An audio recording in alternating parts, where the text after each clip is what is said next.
Stroke is a very serious medical condition that can cause long-term disability in a lot of folks. With that being said, rehabilitation is an important step during a stroke survivor's road to recovery, and exercise specifically plays a crucial role in that process. I think it would be fair to say that most people know that they should be moving their body and that engaging in more physical activity is something that would likely prove to be beneficial. So, since everybody already knows that, in this video, what I'd like to do is walk you through and kind of show you what the literature of today, at least, says about engaging in physical activity, specifically after sustaining a stroke.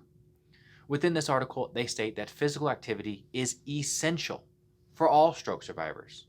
It reduces blood pressure and cholesterol, supports weight management, and contributes to better brain health and recovery after stroke. And physical activity also supports secondary prevention in stroke and cardiovascular disease. Cardiovascular diseases are no joke and are one of the leading causes of death worldwide.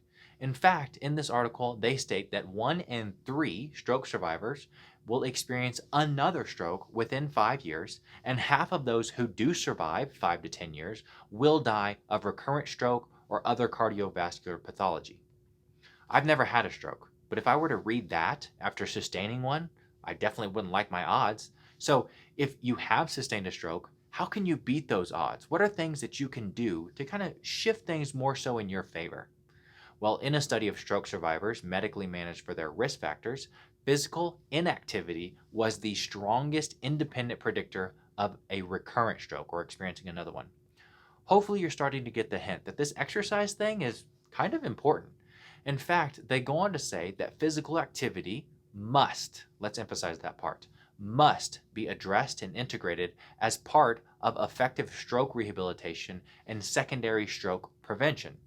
So, if we know that physical activity is so important, what keeps us, or stroke patients specifically, from doing what they need to do? Because in a meta analysis, they demonstrated that on average, stroke survivors achieve only 63% of their recommended steps per day. Now, of course, the reasons that a stroke survivor may not be as compliant as they should be after varies from patient to patient, just as the degree of impairment will vary from patient to patient. For example, if you struggle with weakness, poor cardiovascular fitness, or balance issues impacting your mobility, it's going to make not only actually engaging physical activity a little more cumbersome and less likely, but just overall wanting to do any physical activity. You probably won't want to.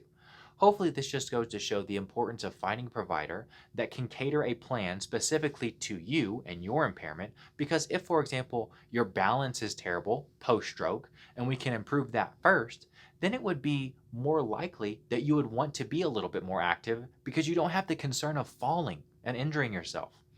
And then, even when it comes to the actual exercise itself that you engage in, what kind of exercise should you do? How much of it should you do? When is the most appropriate time to start said exercise?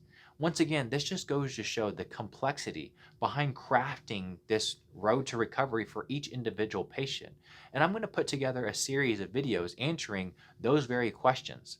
But I want to leave you with this article that states, hopefully in the future, we will have better guidance on physical activity prescription and interventions for stroke survivors.